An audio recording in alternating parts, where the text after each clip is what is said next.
Alrighty, how's it going? It has been a long time between updates. We've been insanely busy.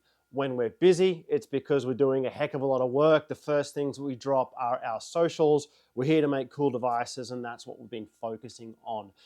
Firstly, we've got a new version of our Extreme Ballistic, the Extreme Ballistic version 2.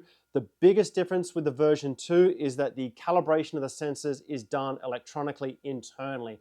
So when it boots up, it automatically does the calibration of the sensors. You don't have to actually dial them in. So for 177 people that are moving it about using it in different locations, that's going to be a nifty feature. It'll be a bit faster to set up.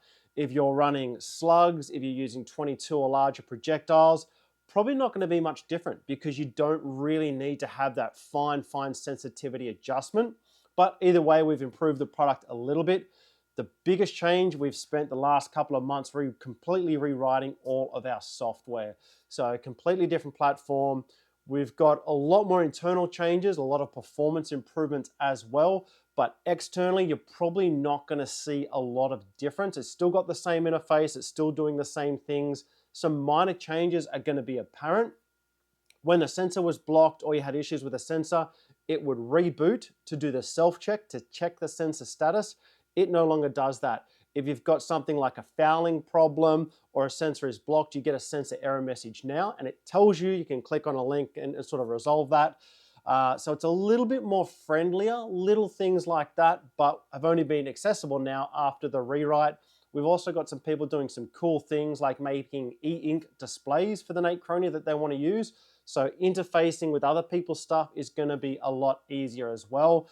The other big important thing is going to be is that we can do a lot more changes a lot faster. So there's going to be loads of software improvements specifically on our Extreme Ballistic, things around ballistic mode, presentation of data, how we handle things like sensor errors, parallel problems. We're putting a lot of effort into making that a lot nicer to read, and also the data being a lot more available. Things like saving the sensor data now has changed. So make sure that you subscribe to our YouTube channel and also our Instagram so that you know when there's going to be software updates. What you buy out of the box, it'll work. If you update it, it's going to get a heck of a lot better. So that's the best thing about NateChrony. You don't just buy a device and it does what it does. When you buy a NateChrony device, it continually gets better and better. You get more out of that device as time goes on. So make sure you subscribe. Check out, that's what we've been doing. We've been super busy. The first thing we drop is a social so we can really put the effort into the devices and the software as well. Any questions, any queries, reach out to us. Keep an eye out. Enjoy your testing.